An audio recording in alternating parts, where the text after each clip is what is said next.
No matter if points are gained or points are lost, there will be much to discuss. For analysis regarding tonight's Winnipeg Jets game, here are Dave Manouk, Ezra Ginsburg, and your host, Drew Mandel. The Illegal Curve post-game show, presented by Play Now, the official sports betting partner of the Winnipeg Jets, starts now. Dave's already flustered. Something's wrong with Dave's microphone.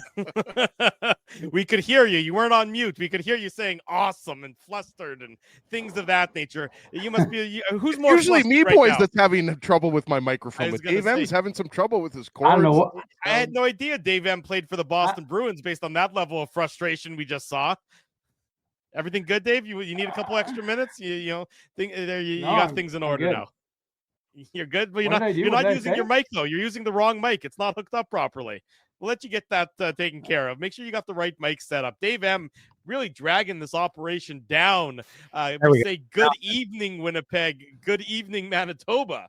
And for all those joining us live this evening on our YouTube channel and all of our social media platforms, we say good evening, universe, and welcome to the Illegal Curve post-game show with Dave Manouk, the flustered Dave Manouk, with Ezra Ginsburg, the pinnacle of professionalism. I'm your host, Drew Mandel, here to discuss an absolute beatdown by the Winnipeg Jets of the Boston Bruins. We talked about it this afternoon when we were live at City Place for the special edition of the Illegal Curve hockey show. We at the noon hour edition, and what great fun we had there.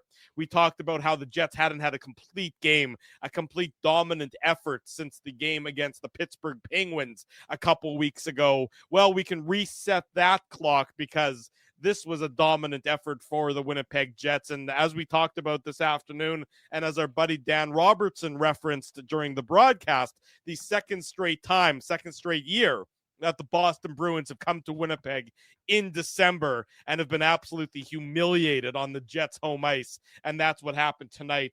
An 8-1 victory for the Winnipeg Jets, absolutely taking the Boston Bruins to the woodshed. And that goals against differential that had been -12, well, all of a sudden that's now -19 after tonight's result. The Winnipeg Jets doing an absolute number on the Boston Bruins. Ezzy, because you are so professional, we'll start with you tonight. Yeah, and I even moved myself to the bottom. People were noticing that I was in the top right corner promoted, but that's not true.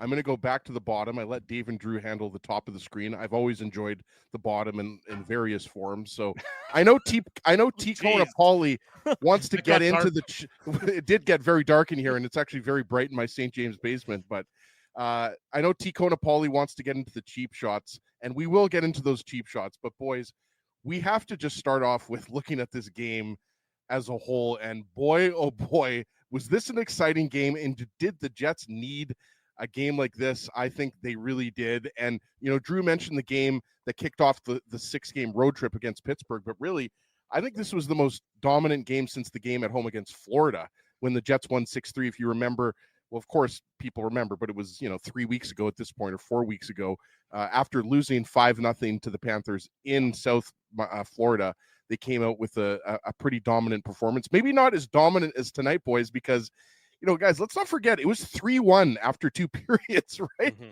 It's not like the Jets scored like an equal amount of goals. Like, they really exploded here for 5 goals in the third period.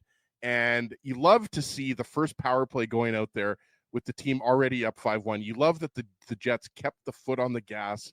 And you love that Mark Scheifele had that type of performance, knowing that Don Sweeney was watching every single one of those 8 goals go in. Obviously, Scheifele didn't have a part in every single one of the 8 goals, but he certainly had a part on most of the goals early in the game. And, you love that. And it was just a performance that you love to see 5-on-5, because obviously, the Jets scored the 3 power play goals, but they dominated at 5-on-5 in that third period when it mattered most. And obviously, Hellebuyck didn't have the busiest night, but he made some key saves earlier in the game. Remember the save that he made on Zadorov? That was right before Kyle Connor scored to make it 3-1. So just an overall a great performance by the Jets. We obviously saw 3 fights. Like, this game really had it all. Not a lot for the Bruins fans to cheer about in this game, that's for sure. No, you certainly not a lot for Bruins fans to like. The Jets, this was just sort of cathartic for them, Dave. I think you could tell, especially that third period. They play a pretty decent first 40 minutes. They got the 3-1 lead, which I would describe as a well-earned 3-1 lead. But then that third period starts, and the release, I think, it finally, all the pressure of the long road trip, the ridiculous amounts of travel that they've had, I think you saw it just finally sort of boil over and be done with. It's no longer going to be something that needs to be talked about because their schedule becomes so much more reasonable moving forward, especially going to be home heavy this week, home heavy in January. So I just thought that the Jets just finally were able to get rid of the road trip, to get rid of the struggles as of recently. Not to say that they can't come back again, of course, but that third period was the Winnipeg Jets just saying, nah, we're better than you are. We're going to go and remind everybody in the league, everybody who's been poo-pooing us as of late. Including Drew Mandel. Yeah, sure. If they did it to show me up, then, they need better things to do than show me up, but they heard you've been talking, Drew. Yeah.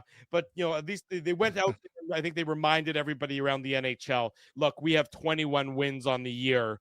You can call us whatever you like, but we now have 2 more wins than any other team in this league. And I think that's what you saw in this third period.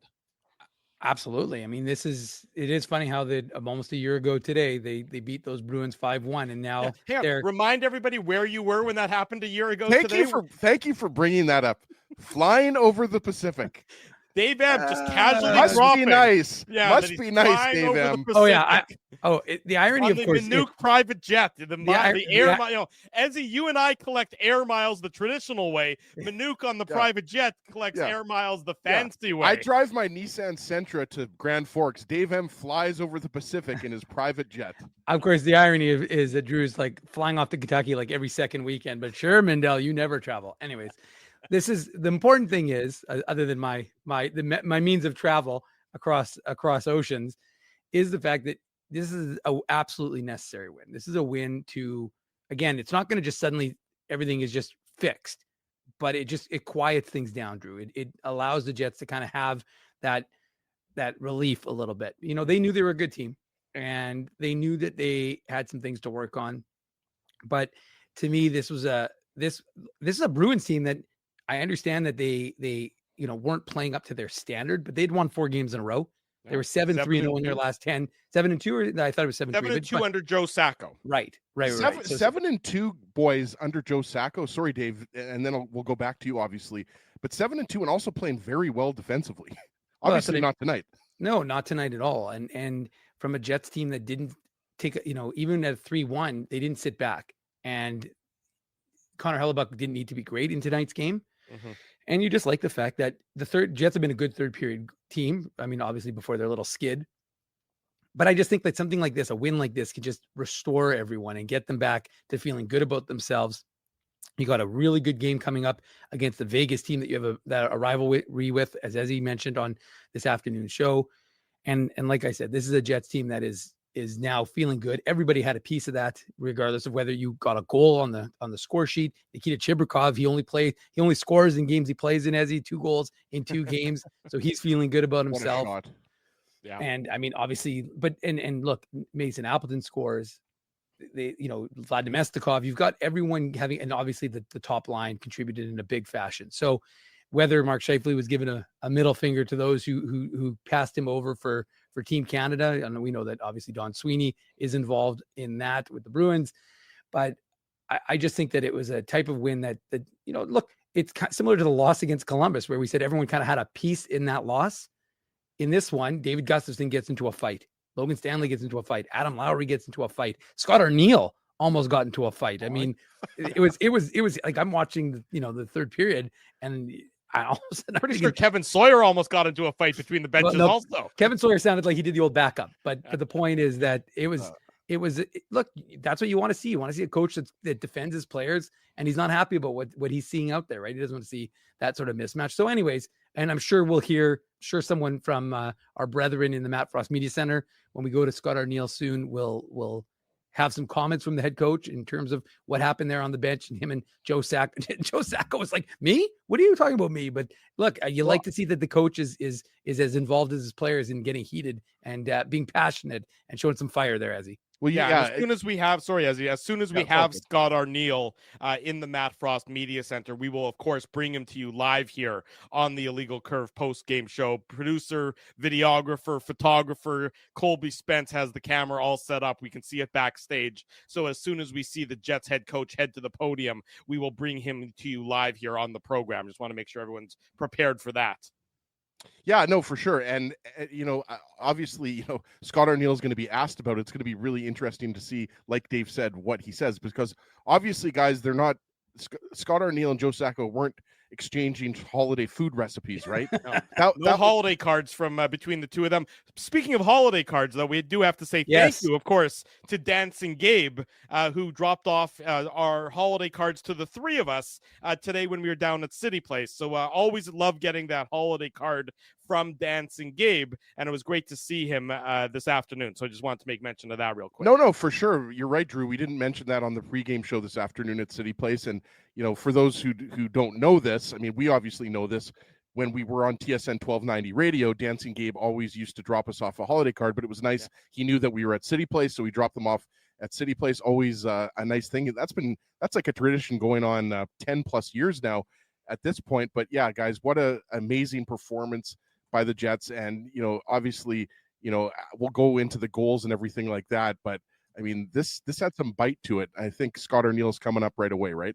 Yeah, he'll be coming up here momentarily. But the fight that the Jets showed tonight, the bully. I mean, the Jets, the Bruins are used to being a bully. They're used to being a team that would go in there and beat up other teams. The Jets tonight bullied the traditional bully, which I think says a lot about the Winnipeg Jets and their attitude and their the way they go about their business. Here's Jets head coach Scott Arniel coming up right on the podium right now.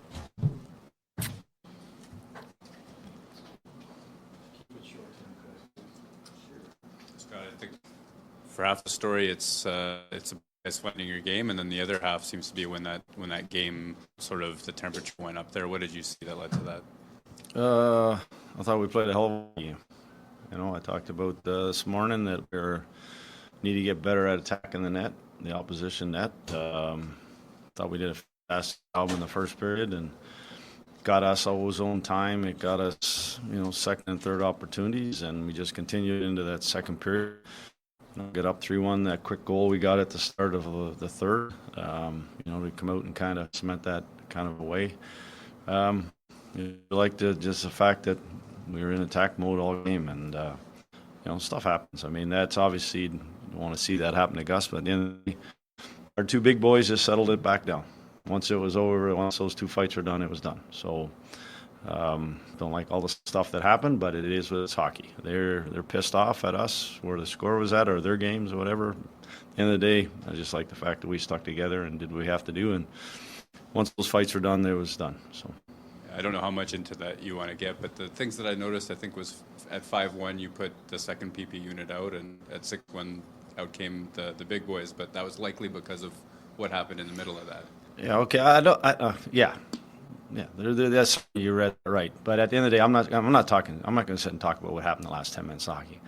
That's detrimental for the game we played. We played a hell of a hockey game. It was a good hockey game, and that's more of what I'm more concerned about. We just we had lost our last game here. That wasn't a real good outing by us, and like I said, a good team, a good veteran team. The way we come out and played, that's what I'm proud of. That's what I got out of that hockey game. Talk building calluses and looking at that game, just the resilience from your group, the way Stanley and Lowry stood up for players, but there was fire. You were fired up, and everyone was upset with how it happened. How much that can be kind of a launching pad to things in the future? Well, there's a lot of things that look at that game. Like I said earlier, the attack mentality of our 5-on-5 game, the attack mentality of our power play, the playing against a heavy team and playing it the right way, sticking up for each other. Those are all glue things that happen. Those are all, like you said, the things that you build towards the future. you know what? It's just I'm proud of the guys that, in all circumstances of that hockey game, I thought we handled it extremely well. Adam in particular there, he mentioned to us that his teammates were saying not to fight, but he kind of did it anyways. You could see from that moment that, Adam, talking to the officials, he was upset, but it was one of those moments of Adam Lowry's leadership we've seen many times. What did you think, though, about your captain's response to that situation? He's done that, and in the last 2.5 years I've been here, he's done that every game, in different situations, not just fighting, but just on present, how he leads and how he goes about things. That's why he's wearing the C on his jersey. That's not what had you so upset, though, right, that he went? What had you so upset? The matchup? Nope. Something else happened that don't need to get into it. Yeah. Okay. No, he's stitched up there. The concuss, I don't know that part yet. Sorry, he's got a nasty cut that's getting sewn up. So it seemed about 10 minutes into that game, you guys kind of locked up the neutrals. They really didn't get that much of a sniff. They had to kind of dump everything in after that. Weren't getting in with possession. What did you see your team kind of lock into at that point that changed things? Yeah, they're one of the top teams and we've seen a few of these teams. They're one of the top teams in forechecking and getting chances off their forecheck. That was kind of something that we had talked about, that if it was going to happen, they were going to get pucks in. We were going to have numbers over top of them, that we were running interference, that we were in time for defense. And, we had video of some of those situations in their last few games, and I thought we did a great job of buying time for our D getting back quick. Our first passes, first and second pass, because it took 5 guys to get out of our zone. I thought we did a great job of getting out of our end of the rink and kind of help, neutral zone helps us to do that. What did you see from Chip? He's fun to watch. He is. He's a ball of energy. You can just see him. He's always on the go. Made a nice play on the power play goal, held onto it. Nice to see that shot there at the end. But he's just he's a fiery kid that he's his engine gets running, and I'm glad he got out and got a chance and to be in a game like that. Thanks. Yep. Thanks. Short but sweet, the Winnipeg Jets head coach Scott Arniel, also known as Webcam Utility version 1.1.10 moving forward here. Well, Obviously, Brent F. is pointing out that we need version 1.11 to get the video. Obviously some technical difficulties, but you got to hear the audio from the Winnipeg Jets head coach Scott Arniel speaking after tonight's game. A great comment from Joe from Winnipeg, by the way. Yeah, this is a live shot of the Bruins dressing room, dark and moody. That's very funny. We know why Scott Arniel was upset. He was upset because Trent Frederick has something like 43 fights in his career, and David Gustafson before tonight had all of 0 fights in his NHL career. So I suspect after tonight he'll have 0 fights moving forward. I mean, yes, not a fighter, not the role that you expect him in. It's one thing to fight, which happened.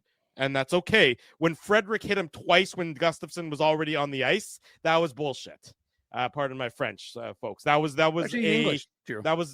disrespectful to a guy who doesn't fight, and that's certainly why Scott Arniel, or one of the reasons why Scott Arniel was upset about that.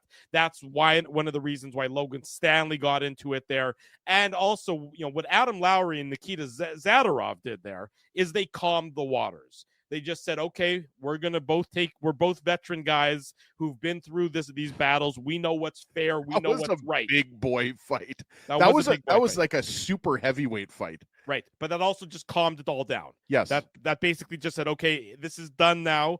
We had the fight. Everything is, we're just going to wrap up this game without there being any more goofiness. I got to believe that Zadorov doesn't like what Frederick did either. I mean, there's a code.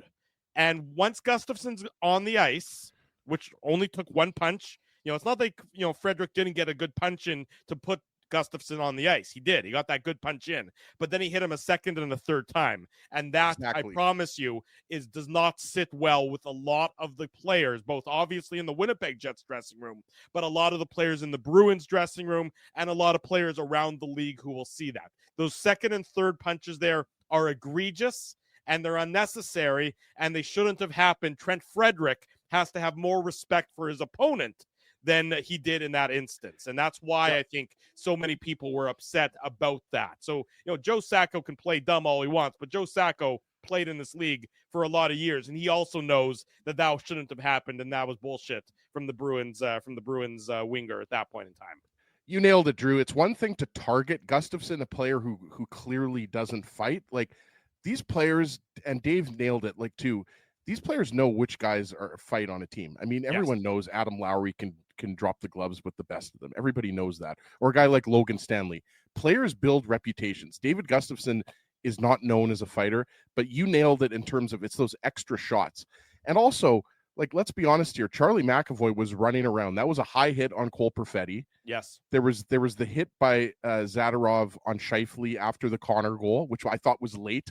Drew and I were talking about it right before we went live. And I think it was late, but it was borderline. I mean, I thought it was, Zadorov's a guy who plays with an edge. Yep. I mean, that's why the Bruins just signed him to that 5 or that 6-year contract and are paying him $5 million a year. He's a tone setter on the back end for the Boston Bruins. Big guy, physical, tough, edgy. He's right on that edge. So, Zadorov, that's in keeping with what the Bruins paid for. You're right. He's doing what he's being paid to do, Drew. I just thought that was late on Scheifele. I just thought when you can count 1 second after it's one thing to finish your check. I don't know. I just didn't like it. And that's just my own opinion. And I think you're with me as well, Drew, but I think that, this game was getting chippy. And obviously, once the Jets got up 4 or 5 goals, then, it's on, right? Because the Bruins are being embarrassed on the road. Mm-hmm. And let's make no mistake about it. This is an embarrassing loss for the Bruins. And Dave mentioned it earlier. They were coming in with all types of momentum, even though, momentum, as we always talk about in the playoffs, doesn't necessarily carry over from game to game. But maybe momentum is the wrong word. They were playing well. They'd been playing well since Joe Sacco took over as head coach. And they were getting embarrassed, and they started to lose their cool. And after that, it was on. So I obviously love the response. Go ahead. Notice the players on the Bruins who were losing their cool. It wasn't Brad Marchand. It wasn't, not that you would expect David Pastrnak to be a guy who would lose his cool. It wasn't the best players of the Bruins who were losing their cool, which I think says a lot about the attitude. The Bruins' best players, I think, recognized that they were just getting their asses kicked and were prepared to just leave the ice and say, tip your hat to your opponent, treat him with respect, move on, lose the game. Marchand, who's not a guy who's known to play on the edge, who certainly had hit more than his share of run-ins, wasn't involved in any of those. Because I think he knows that we lost the fight. Why are we we lost the war, what really matters, the game. Why are we going to bother with this bullshit rinky-dink nonsense? And that's why I don't think he was involved in it. Whereas the guys who are involved in it are rinky-dink guys who can't ultimately win a game or contribute immensely to the performance of the Bruins on the ice. Let's go back, boys, to that first period. The hit on, you mentioned Pastrnak, and then Pastrnak took the penalty on Logan Stanley. Right. That was later in the first period, but Logan Stanley comes in, and I guess, I don't know, guys, if he was thinking it was a charge or if it was a hit to the head, because to me, that Stanley's hit on Pastrnak on the boards was a clean hockey hit. There's nothing wrong with that. And you're absolutely right. They were getting frustrated because they were getting pushed around a little bit by the Jets. They're a big team. Kevin Sawyer talked about it on the broadcast. They've got like 12 or 13 forwards or players taller than 6'2". And I know some people don't like to, talk about the size of players and the impact it can have on the game. But the point is, like, when you've got guys like, Kastelik and Zadorov and Brandon Carlo, these guys just aren't big. They're physical. Mm-hmm. And the Bruins are an imposing team at times, and the Jets didn't let them, impose their will. And I agree with what Scott Arniel said, that he didn't want to get into it because, we talk about the power play. The power play obviously was a big story for the Jets tonight with 3 goals, but 5 goals at even strength. None of those goals were with an empty net. That's the biggest thing to me. And the biggest thing as well in this game is the Scheifele line scored 3 goals at 5-on-5 against the Pastrnak, Geeky Zaka line. So that the 2 top lines went head to head, and the Jets top line dominated. Yeah, I agree with you. the Jets just handed it to the Boston Bruins in tonight's game. They just took them and said, we are better than you. And I think Boston was embarrassed by that. And this is largely how they responded, how some of their bottom of the roster, middle of the roster guys responded, Dave, not their top guys. And the Jets, I think, will gladly point to the scoreboard and say 8-1, top of the league, most wins. Thank you very much. Welcome to Winnipeg. Nobody tries to bully us in our barn. Yeah, I mean, look, until the last two games, the Jets were dominant in Winnipeg. I mean, that's just the reality, right? They didn't lose very many games. First of all, thank you to T. Konopoli for the donation. You guys were engaged in a battle yourselves for the mic. So I was trying to get T. Kona's comment. Thanks, as he puts it back up there. T. Kona says nobody's up there. Okay, fine. Nobody's afraid of Stan, and Lowry's better fight days are behind him. McAvoy's liberties on the Rooks. This continues as no NHL team fears the Jets. They need an enforcer. No surprise where he's going with this one. Free Tyrell Bauer or make a move.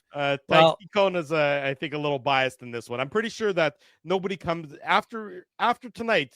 Nobody's coming in and they're seeing how Adam Lowry responded, even how Logan Stanley responded, standing up for their teammate. Absolutely. There's no question. And by the way, big shout out to Blazing Chicken Shack. I see there in the chat. We want to thank them. Eric, we met him. He's the owner. They're on Graham. Yeah, Drew's got the pamphlet right there. We're going to give them a shout out. For the record, Jets and Moose fans on game days, 10% off if you bring your ticket to Blazing Chicken Shack. And I can tell you, I'm going to let Drew and Ezzy attest because they sampled it. Eric was nice enough to bring us some lunch after this afternoon special edition. Delicious. Show. It was really good. It was Eric brought us a couple of burgers. It was a waffle chicken sandwich. Delicious. You know how good it was? I took a bite out of it and I'm chewing. I'm loving this. I'm like, oh my gosh, this is great. And then I'm like, what is that? And I thought it was something. How hungry and how good it was. I ate the toothpick. That's how good it was. I even ate the toothpick. True, it's funny. I forgot to take the toothpick out too. Really? There you go. Well, anyways, big thanks to Eric. We appreciated him coming down and saying hello and introducing himself and letting the boys sample some Blazing Chicken Shack. So if you do go, check it out on Graham, right near the arena, and you can try it yourself. Yeah, there you go. Big thank you. Nice to see Eric in the chat as well. Hopefully he's subscribed on. But Eric, just make sure subscribing, smash that like button. Those are expectations when you're here on the Illegal Curve post-game show or the hockey show. Well, we're almost 30 minutes into this, and there's 8 goals to go through. So I think it's probably time. Yeah, I guess 9 if you include the Bruins goal. Yeah, it's time to get real deep into it on the post-game show. The Play Now game recap. Big thanks to our friends at Play Now. They're the title sponsor of the Illegal Curve post-game show and the Illegal Curve hockey show Saturday mornings. Sign up for Play Now and get a casino welcome bonus up to $150. Play Now is Manitoba's local legal and secure gambling site and the official betting partner of the Winnipeg Jets. Conditions apply. 18 plus. Enjoy responsibly. Big thanks to our friends at Play Now.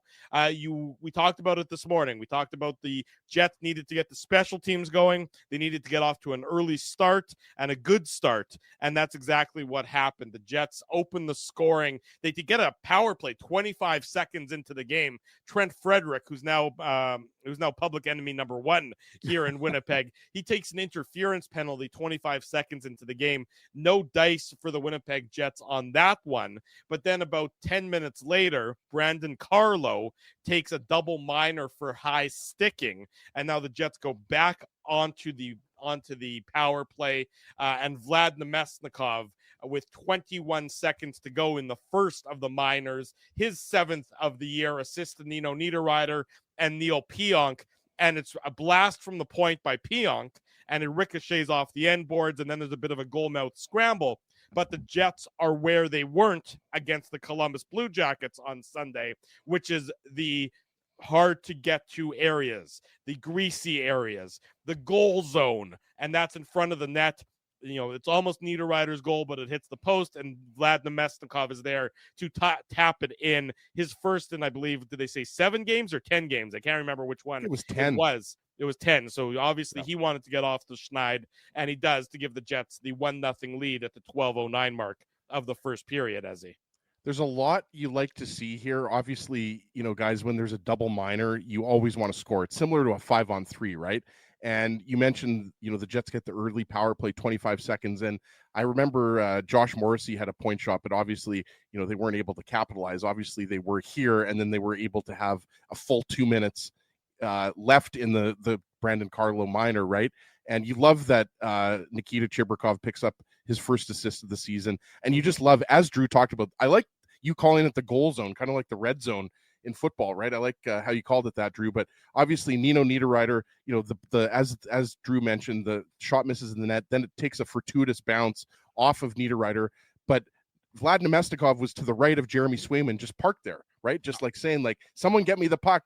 And obviously, when you put yourself in that position, and there's a crazy rebound off the boards, you're going to be in a good position to score. So, you love the puck movement between Chibrikov and Neil Pionk at the point. And obviously the Jets are just set up nicely there. So that's what you like to see. And you like to see it could obviously kill a lot of momentum, guys, if you're not able to score in a situation like that, right? So obviously, the Jets scored 7 more goals after this. So it's not like, that goal was the big goal of the game. But obviously at that point in the game, Brandon Carlo takes a completely, just it was just an ill-timed, ill-advised high sticking penalty on Kyle Connor. And also, Trent Frederick, he set the tone for the game with taking a stupid interference penalty on Chibrikov. Right. So, I mean, again, this is as good of a start that you could really ask for, right, guys? Causing the Bruins to take penalties and then capitalizing on a double minor. That's exactly right. I mean, the Jets, that's what you wanted to see from the Jets. It's what Scott O'Neill spoke about, Dave, north-south to their game, getting to the greasy areas. I mean, it's not pretty. It got prettier as the game went on, and some of the goals got a little bit more highlight reel. But you knew that they wanted to set the tone by just being aggressive and being tougher than the Bruins and being more determined than the Bruins. And especially when you're 5-on-4, it shouldn't be that difficult to get to those difficult areas. They were able to do so, and as a result, they get rewarded with the first goal of the game. Yeah, and Drew, one of the things we talked about this Boston team was that their special teams haven't been particularly good, right? 32nd ranked penalty kill, and their power play was I think 20th. So, or maybe it was opposite. Sorry, 30. Yeah, 36. Boy, I'm really on today, huh, boys? But what was the goal differential again? Remind me. -12. Well, before tonight, now -19. But no, I mean, look, this is exactly how, from a Jets perspective, you wanted to get things going, because you needed to work on both, really. And against a team like Boston, gives you an opportunity to really kind of get that good feeling, because, like I said, despite the fact they'd been winning under Joe Sacco, their special teams hadn't improved in any significant degree, clearly. And I mean, I'm jumping ahead a little bit, but I do like how Jets fans were chanting at Swayman, third stringer. So very I saw were they? I was thinking they might pull something out, Dave. I didn't hear it on the broadcast. I couldn't either, but I saw John Liu tweet it, so I thought that was kind of funny. He's been, I mean, and Swayman's lucky he's the third stringer, because truthfully, if Thatcher Demko was the least bit healthy, Swayman would not be on this team, given how bad he's been this year for the Boston Bruins. And this certainly isn't going to help his numbers, giving up 8 goals against in tonight's contest. His save percentage was sub 900 entering the game. It's going to be even worse after tonight's result. 1-0 for the Jets at this point in time. And they make it 2-0 6 minutes later, a little less than 6 minutes later, at the 18:01 mark. So in the final 2 minutes of the first period. And goals like this are just so demoralizing for opponents, and they're so important for teams to get, especially late in periods. And it's Mark Scheifele getting his 15th of the year on this one. Assist to Kyle Connor and assist to Gabe Velarde. And that line was absolutely dominant in the course of tonight's game. And this was just an absolutely beautiful pass by Kyle Connor. And maybe just a free piece of advice to the Boston Bruins and other teams all throughout the NHL. Maybe just don't leave Mark Scheifele this wide open in front of your goalie. I mean, he is so unmolested by both Andrew Peeke and Mason Lowry. They're the third pair defense for the Bruins here, and they just both ignore Scheifele altogether. A beautiful saucer pass from Kyle Connor, puts it right on Scheifele's stick, who just wires it past Swayman. I'm pretty sure he hit Don Sweeney with the puck as well, and made it 2-0, Dave, for the Winnipeg Jets at that point in time. Yeah, no, there's no question about that. And really nice, even though he doesn't get an assist on it, you got to give credit to Ville Heinola because he does a very deceptive kind of head positioning in the Jets' end, and he looks like he's going across, and instead he goes right up to, I think, to Gabriel Velarde. And so that, again, you don't get, it's one of those plays, right? You don't get credited with a point on it, Ezzy, but it's kind of imperative for kind of starting your team off on the right foot. And that's one thing about Ville Heinola. People want to malign him. He can make a hell of a good first pass. So that was a real nice pass to kind of get the guys going. And to me, the being a hound, a little bit of a puck hound, I thought that's what we saw from this team a little bit more throughout the course of tonight's hockey game. And in this instance, another example of Gabriel Velarde loses it, gets it back, chips it over to Kyle Connor. And, Drew, you already described the goal, so I don't really need to go over it again, other than sublime passing from Kyle Connor. That is the benefit. It's the reason why I think, as much as folks want Scheifele, Connor, and Velarde to have been broken up and see Ehlers with them in some capacity, I think it's why Scott Arniel trusts that line, because they know each other so well. And just from that perspective, it's just automatic. And that when he gets Scheifele that puck, Ezzy, that's ending up in the back of the net. Drew might have described the goal. I'm going to describe the goal again. This was one of the nicest goals you're going to see from the Jets. And you're right, Dave. I mean, Scheifele and Connor have been doing this for years. And I think, Dave, you're right to mention that Velarde loses the puck to Pasternak, but then he takes it away from Lohrei. Yeah. So it's the little things, right? It's the game within the game. Those are the types of things yes, I mean, this goal, everyone's going to remember the saucer pass, the beauty sauce from Kyle Connor to Mark Scheifele. And I'll give Dave M credit because he's been saying this for years, going back to the TSN 1290 radio days. Kyle Connor, everybody talks about him for how good of a goal scorer he is. Let's maybe start talking about him a little bit more as far as how good of a passer he is, right? And that just shows you, when you're even Steven, right, Dave? When you've got as many goals and as many assists, and he scores a lot of goals, that shows you how well-rounded of a player he is. And I loved Kyle Connor on both sides of the puck tonight. But on this particular goal, you've got Lohrei, and you've got the Bruins' third pair out there, Peak and Mason Lohrei.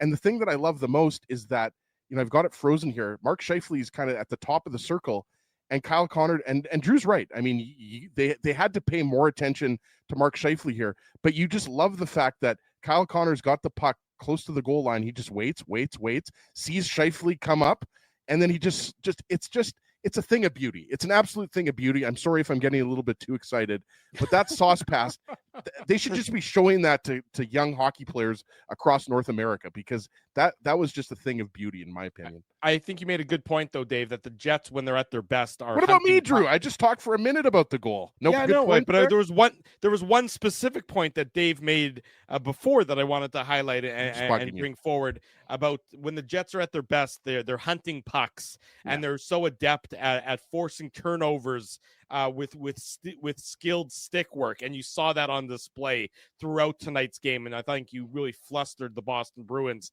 as a result. They weren't able to generate anything out of their zone. The Jets were so adept at being able to hem them in and force turnovers that led to a number of the goals throughout the course of the game. I want to say one thing, because we got issue boy Bruce, who obviously is an Illegal Curve post-game show chat all-star, and he makes a good point here, right?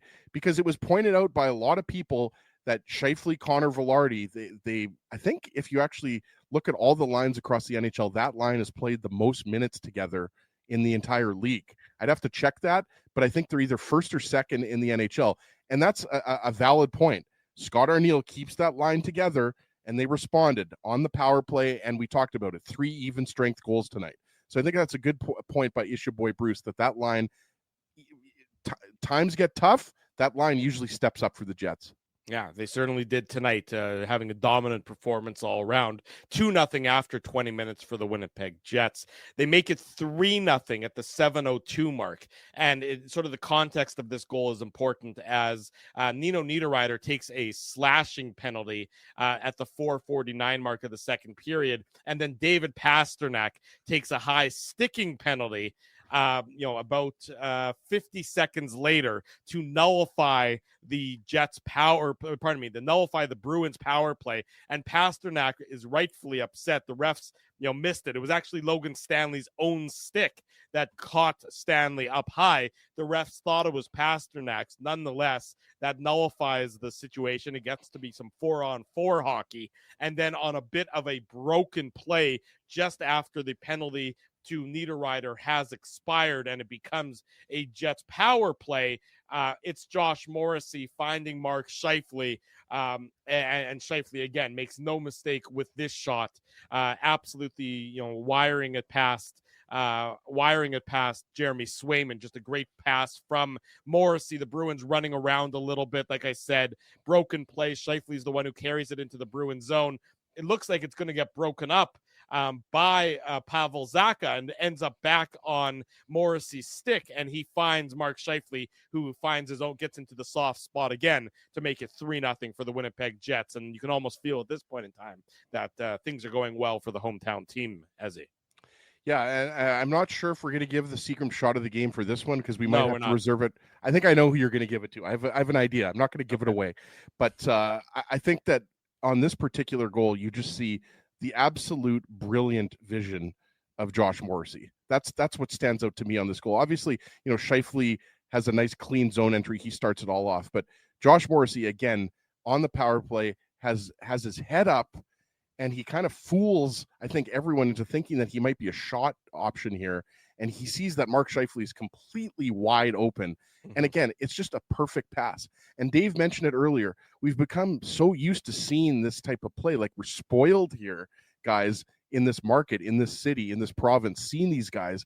But Josh Morrissey, puts it exactly where that puck needs to be on his stick. And they make no mistake about it. And obviously, Drew's right. I mean, at that point, you've got a 3-0 lead, and it's completely on. But the power play, it's been criticized recently, by us included, and it comes through big tonight again. Yeah, exactly right. So 3-0 at that point in time. The Bruins get on the board 2 minutes and 11 seconds later. This was sort of the time of the game where I thought the Jets had their lull. Sort of right after the Scheifele goal made it 3-0. I thought the Bruins maybe got some momentum. Neil Pionk takes a slashing penalty after the Bruins gain the zone, and they're beginning to have a little bit of jump to their step. And David Pasternak with Pionk in the box gets his 10th of the year. Assist to McAvoy, assist to Marchand. Marchand I thought was pretty quiet by and large in tonight's game. Maybe this little stretch of action is where the Bruins had a little bit of it was his drive through the slot that caused Pionk to take that penalty, right? So that's right. I mean, as far as I'm concerned, Marchand was at the very least he was creating stuff out there. So was Pasternak, but there weren't too many guys on the Bruins that were noticeable tonight. And that's been an issue. We talked about it, whether it's Pavel Zacha, whether it's Charlie Coyle, Charlie McAvoy's having a down year. Pasternak's having a down year, guys. He's only got 10 goals. Let's not forget 2 years ago, he had 61, right? So he's way off the pace, but you're absolutely right. I mean, I think he missed the net. They were obviously clearly going for Pasternak. He missed the net, but this is just an absolute bullet. Hellebuyck had no chance. He missed the net on the first attempt, Dave, and on this attempt, I mean, this is a shot of a guy who can score 60+ goals in this league. Yeah, it's amazing because it wasn't so fast that when you watch it, you're like, okay, DeMello can get there and get out and do something, because again, like I said, it's not lightning quick. But the shot is on and off so fast that you're right.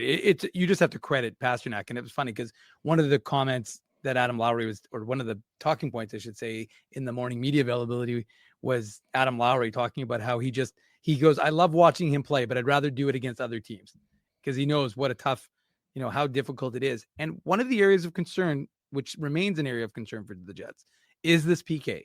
There's just no question. The PK has to be better. And I understand without Dylan Sandberg, you're asking other guys to step up in his absence.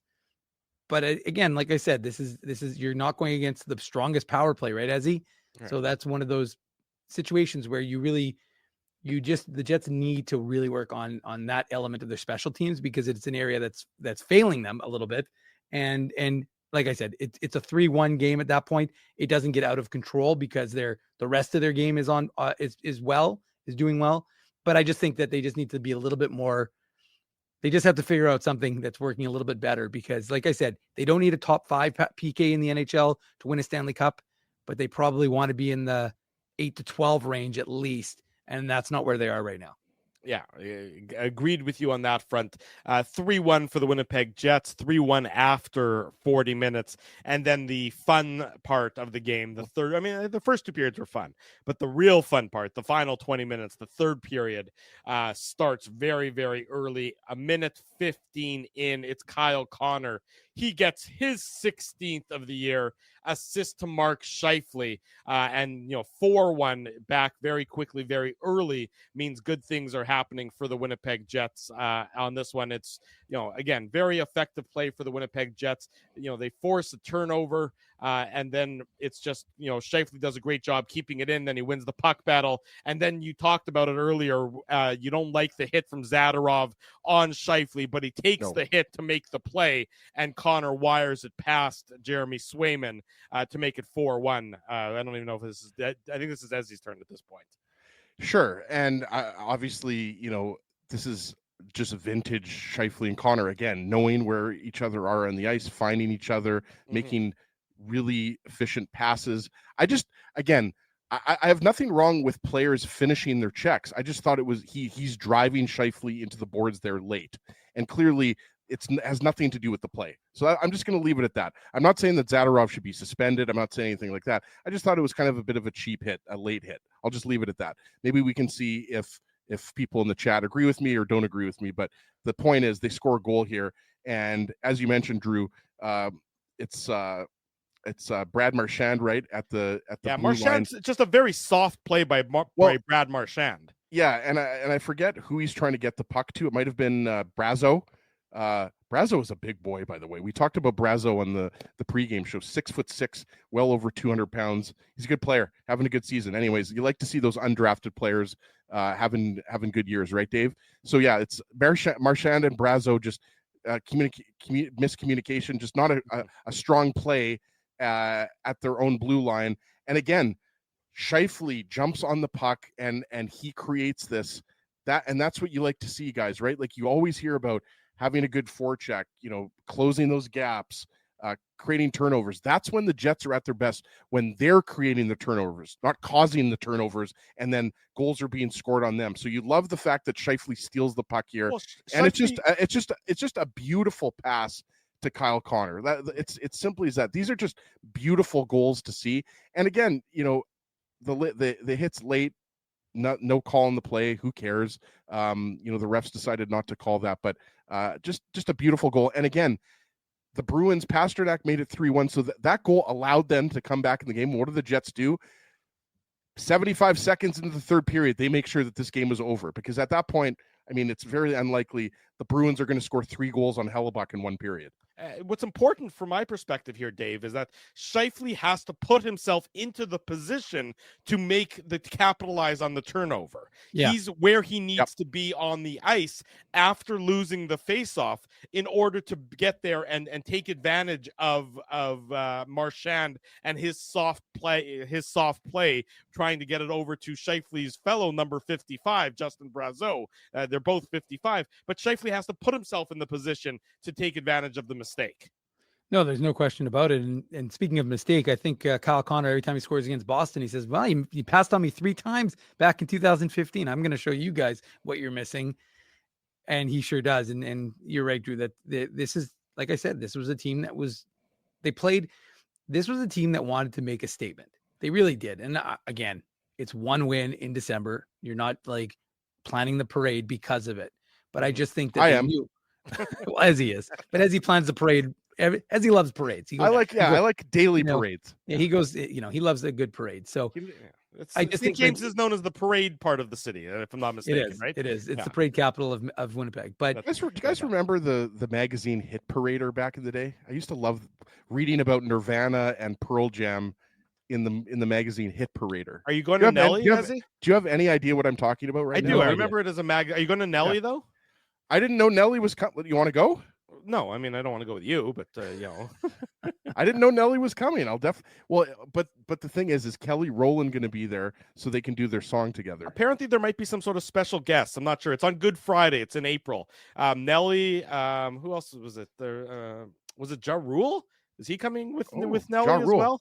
No, I think Ja Rule's actually trying to bring Fire Festival back. Okay. Well, there was Nelly. I can't remember exactly who else. Hang on, I got it on my phone here. I'll look it up while you guys are talking about the goal. I didn't know Nelly. Now I might have to go. I might have to put my Air Force Ones on and go.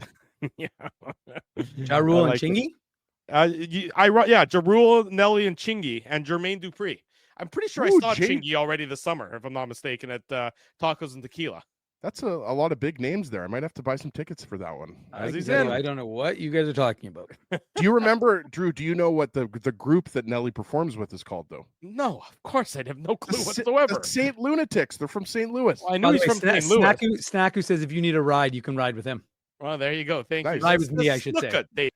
Snooka, not Snaku. It doesn't matter. Look, I'm not going to get. As far as I'm concerned, that's Luke right there, or Luck. Luke, Luck. Yeah, Lucky Luke. Good one. 4-1 at this point in time for the Winnipeg Jets. They make it 5-1.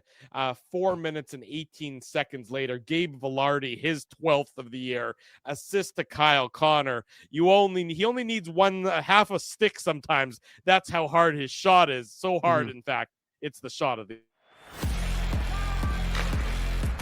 Seagram shot of the game.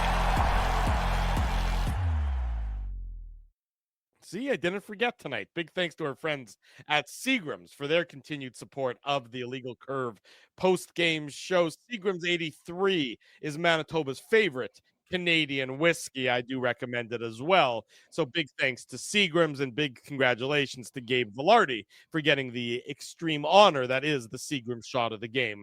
This one made it 5-1 for the Winnipeg Jets. And you know what? We were talking about it all day. Sometimes don't be too cute. Don't overpass. Don't overthink. Just take a shot. And when you have a shot as good as Gabe Vilardi does, and it starts with a turnover in the Jets zone. What you love is Kyle Connor just comes in. He starts the play at the hash marks for the Winnipeg Jets. At the defensive hash marks is where he intercepts the pass, takes it up the ice, drops it to Vilardi in the C's part, and then Vilardi just absolutely wires it past Jeremy Swayman to make it 5-1 for the Jets, Dave. Yeah, and the thing you like is that Kyle Connor drove to the front of the net, so he occupies the defenseman, and he doesn't allow, he doesn't play it soft. He plays it to where he should, which is to take away the man and keep Vilardi free and give him some space. And Vilardi's shot is, Swayman did not have a good game, and we'll get into some of the other goals that he let in. And Drew, you already alluded to it. The Mason Appleton goal was atrocious. That was... Yeah, it was ridiculous. But the point is that, that Vilardi, it's a great shot. He goes far side, of course, and finds the back of the net.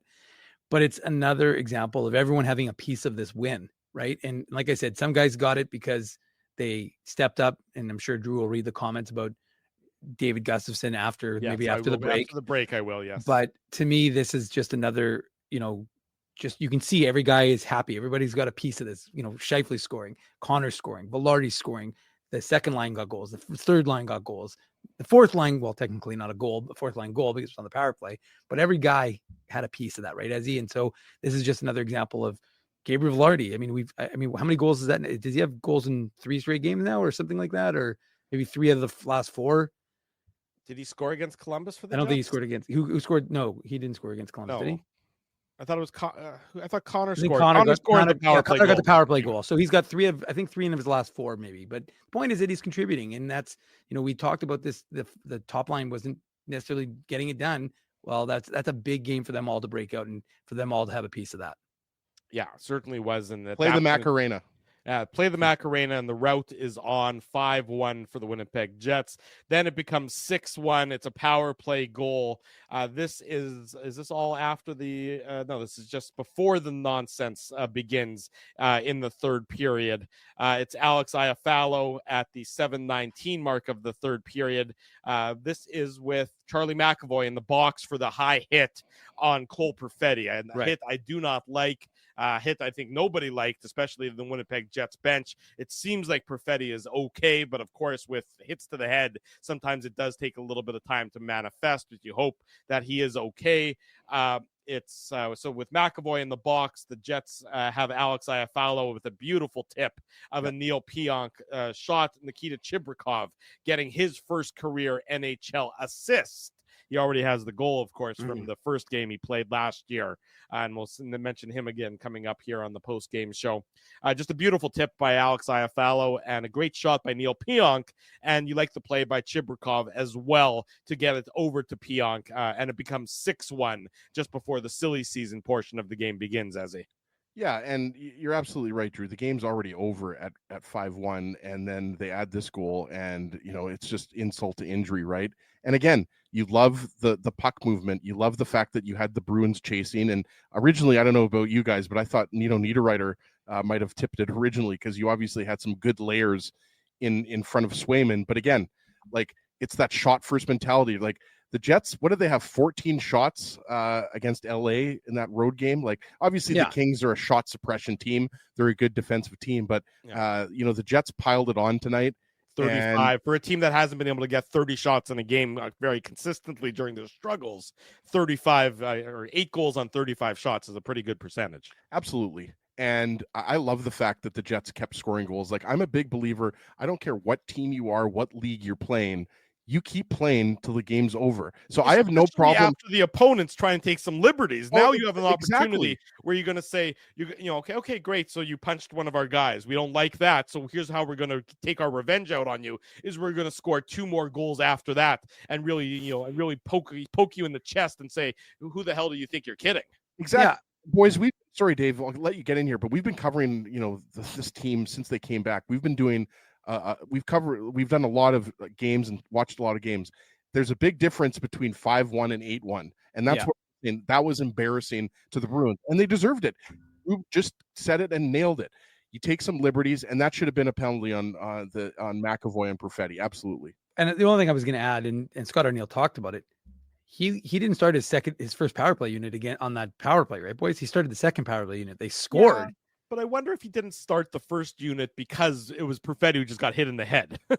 Yeah, but you can always replace Cole Perfetti. If you're really, you can always replace him. You can always, if you really, again, if you needed to. Yeah, you really can say that. I understand what you really want to step on them, beforehand. Yeah, I'm just saying, like, if you wanted to stick it to him a little bit, you could just throw someone else up there for Perfetti. I mean, I'm just saying that to me, they weren't trying to pour it on them. They were up 5-1. They put the second power play unit on. As we've talked about, their PK isn't particularly good. So you give yourself a chance to add to your lead. You do. And it's not your fault. But we saw what he did later on when he had a chance on the power play. He put his first unit up. It's funny. So, we talked about the fights already. We don't need to get into them anymore. But my buddy Bobby texted, big fan of the show. I was talking with him after. Yeah, we saw Bobby this afternoon. He was down at City Place with us this afternoon. You're talking about Bobby the Brain Heenan, right? Yeah, Bobby the Brain Heenan, unfortunately, has passed away. This is Bobby the Brain. I don't know if he wants his last name used, so it's a different story. Yeah, you might want to be easy there, buddy. Yeah, but he messaged me and he said he thought that after Zadorov and Lowry fought, which was a totally legitimate fight between two respected veterans, he thought that he could read Zadorov's lips and who said something along the lines of, I hope that Gustafsson is okay, or I hope the kid is okay after he took the fight from Trent Frederick. So that's a good point by Bobby, because obviously that was a staged fight and you don't see that very often anymore, right, guys? It was like a staged fight to calm things down, though. Exactly. And I think you nailed it again, Drew. I hate to keep giving you credit here, how I don't like to give you credit, but you're absolutely right. I mean, it could have gotten out of control. You could have seen more cheap shots. But Lowry said, look, I'm the guy that fights here. Lowry is the guy, and Zadorov is the guy for the Bruins. You mentioned, Drew, everybody knows he has a reputation for being a guy that can play physically, but he can also drop the gloves. But, again, I have no problem with the Jets piling on the goals here. I mean, what are they supposed to do? Are they supposed to just pass the puck around and not shoot to score? You know what I mean? It's not like Mason Appleton was trying to score from behind the net. No, I mean, that goal, Swayman can't let that goal in. I'm actually a little bit surprised he wasn't pulled at that point. Well, you know what? I wonder if Joe Sacco is maybe sending a little bit of a message to Swayman saying you need to be better. So you're going to sit there and you're going to eat all these goals. And Appleton gets his sixth of the year, assist to Hayden Fleury and Adam Lowry. I mean, he literally scores from the goal line. Yeah, you can't allow a goal behind them, and it's not like it was a 90-mile-per-hour slapper, or it's not like he banked it off of Swayman's mask or head or anything like that. It was just a complete fluke goal. Yeah, it was a complete fluke goal, but it's something that Swayman needs to have more professionalism and more pride than letting that goal in. And I know goalies can let bad goals in, and it doesn't mean the sky is falling or anything along those lines. But he needs to figure out a way to be better himself, because his team obviously needs him to be better as well. They're not a very good hockey team. I know that they're third, but the truth is, as we talked about this afternoon, all the underlying metrics of this team say that they're outperforming where they actually should be in the standings. And you saw that almost in action tonight. Appleton scores, and then 10 seconds later, after Cole Perfetti forces a turnover and he gets the assist, Nikita Chibrikov absolutely wires one past Swayman to wrap up the goal scoring. 8 goals for the Winnipeg Jets, Dave. 8-1 final. Just an absolute butt whooping by the Jets on home ice against the Boston Bruins. A cathartic victory for the hometown team. Shout out Lucky Luke, who's in the chat, the Winnipeg woodwork designer who made the IC logo that I was rocking in my usual setup, and he's in the chat, and we appreciate that. Got some good stuff, and we appreciated that artistry that he did for me, at least.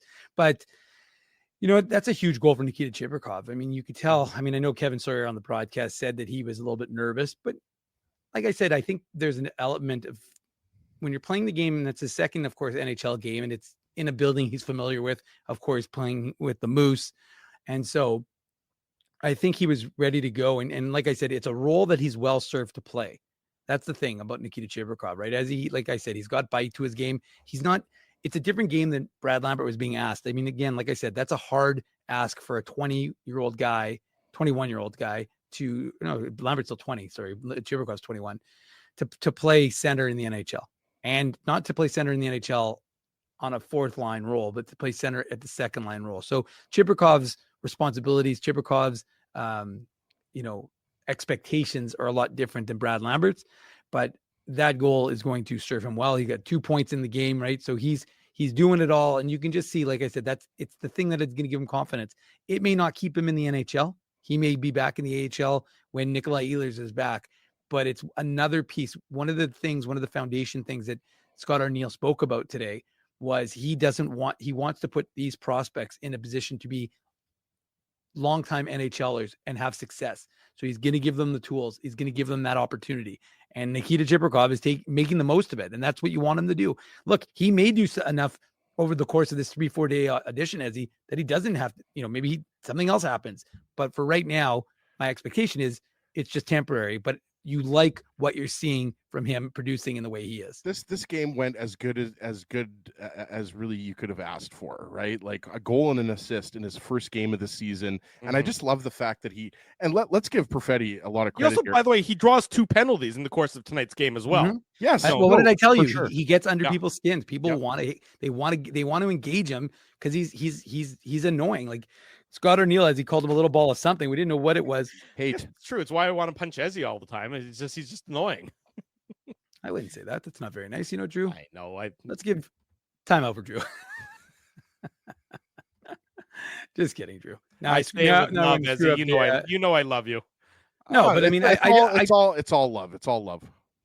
Yeah, but anyways, all I'm going to say is that I just think for a young guy like Chibrikov to have 2 games in the NHL, to have 2 goals and 1 assist already, it's just going to do so much for his confidence and so much for what the Jets are looking to get. Remember, I mean, you don't know what the Jets team is going to look like next year. He could be playing a big role in that. So if you're going to build, he absolutely will. Sure. Obviously, I don't know that, but year, I think this year too. Well, based on this performance, I agree with Drew. Like Chibrikov, like again, he's the kind of player the Jets don't have.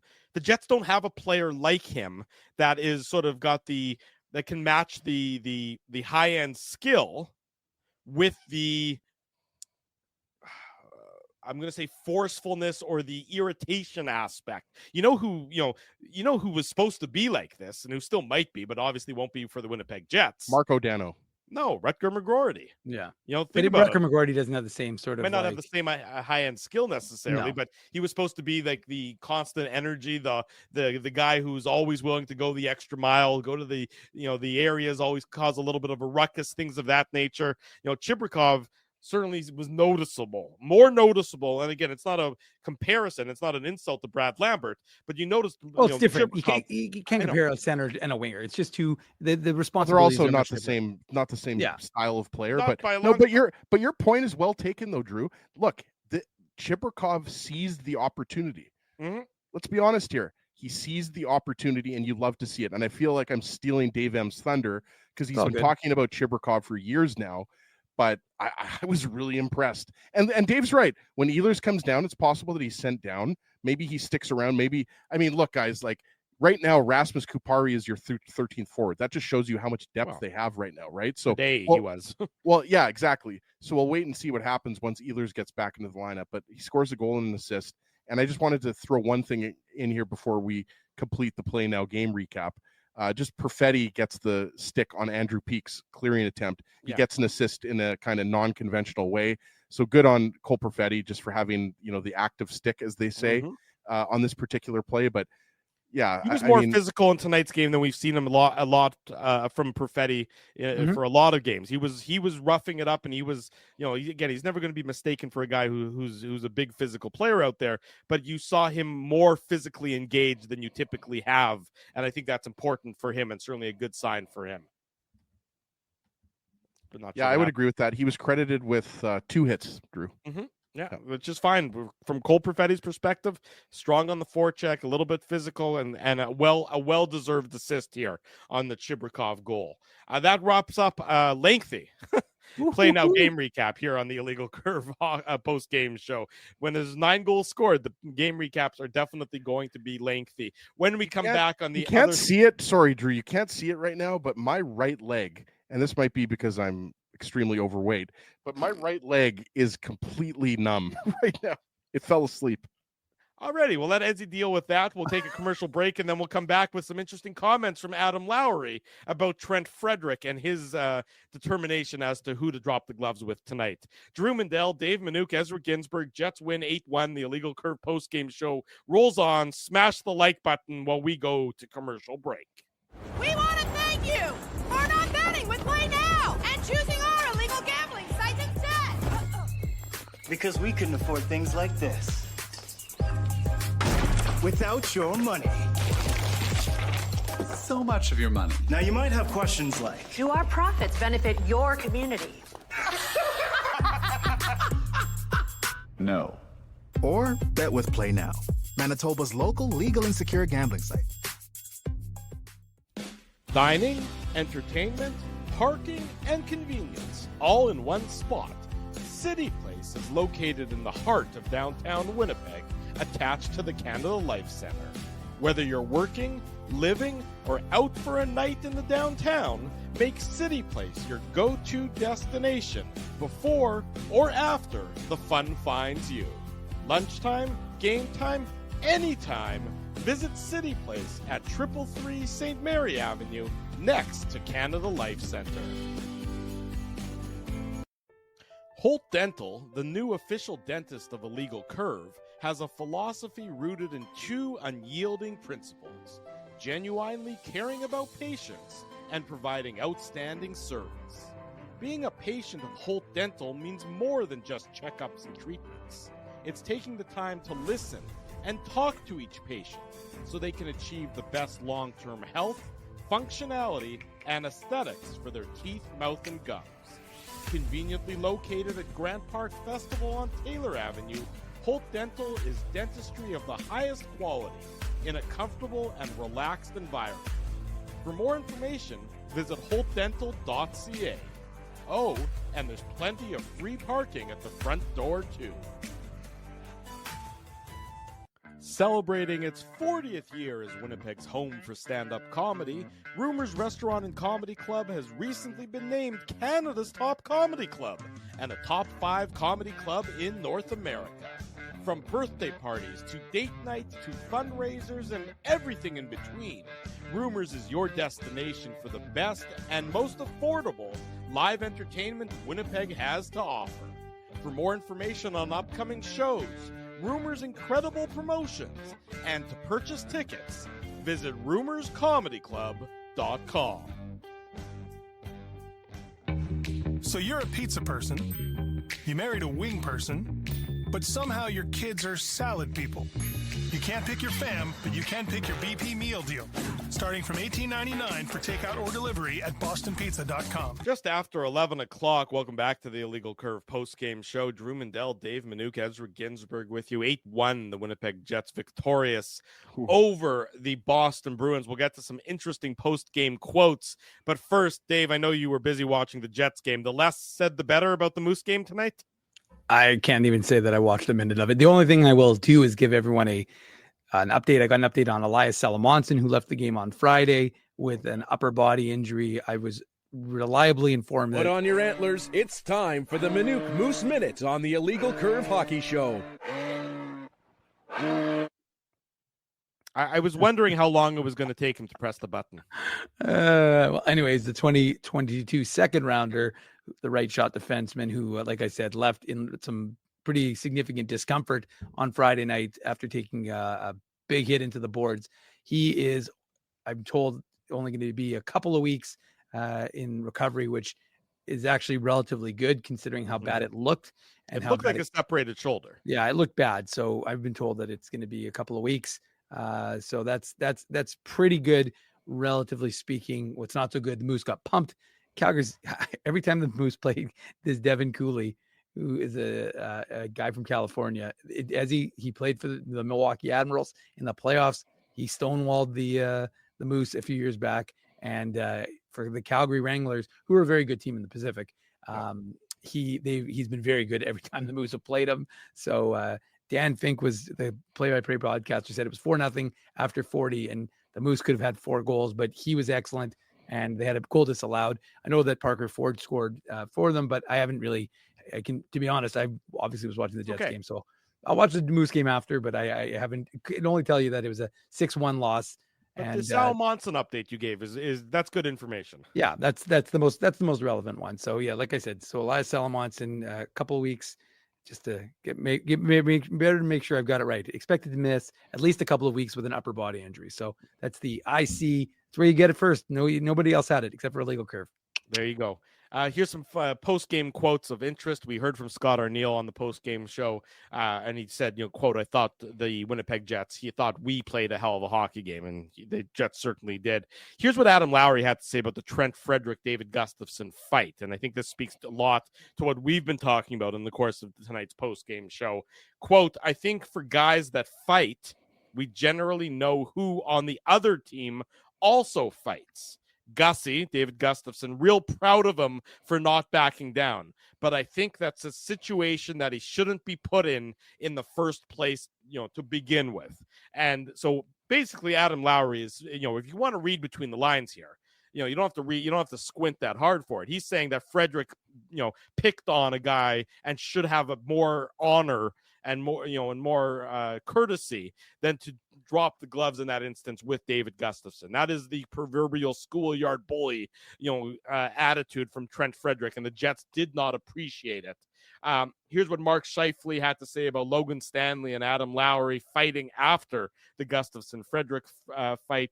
Quote, that's what good teams do. We stick together. Good on Stan, Logan Stanley, good on Lows, Adam Lowry to get in there. We stick up for each other.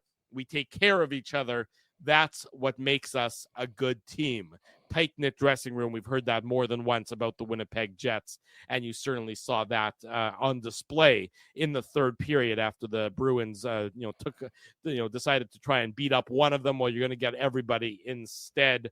as the Jets responded in kind to Trent Frederick's shenanigans. And don't for a second think that Frederick won't have to answer for this in January when the Jets go to Boston to play the Bruins. The Jets will certainly be a motivated bunch.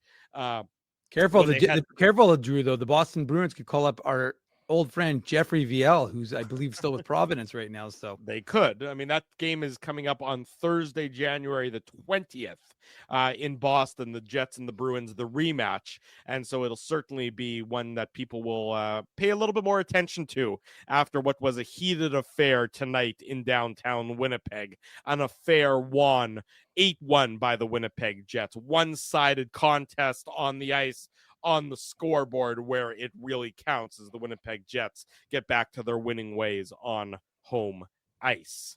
It's been a very busy day for us here at Illegal Curve. We did the Illegal Curve, a special edition of the Illegal Curve Hockey Show at 12 noon this afternoon from City Place. That was a ton of fun. Big thanks to City Place, of course, for having us back there. We'll be there again in January the 14th against the Vancouver Canucks. So we will be at it there again in about 1 month's time. Always love our afternoon editions at City Place. Want to say a big thank you to all the sponsors of Illegal Curve who make the post-game show, the Saturday show, and the website a possibility. Play Now, they're the title sponsor of this show. Of course, our friends at Rumors Restaurant and Comedy Club.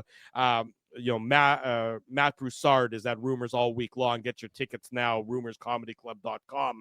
Happy birthday to El Cheverino joining us. To the Sultan. It's the Sultan's birthday. The Sultan of Malaysia? Yeah.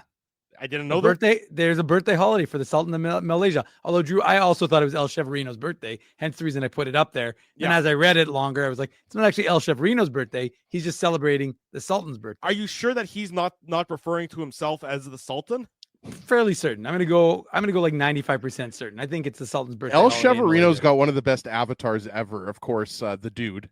Yeah. Right. So that's why I'm a little bit confused. Well, let's wait till El Cheverino can speak for himself, or herself. But I'm going to go with that. It's the Sultan's birthday holiday. We could also check on a little thing called Google, but we could. I had no idea that Malaysia had a sultan or sultans. It's funny. We call you the Sultan of swagger. Yeah. That's me. That's my the Sultan. Alter ego. The Sultan of sandwiches. The Sultan of the state of Selangor.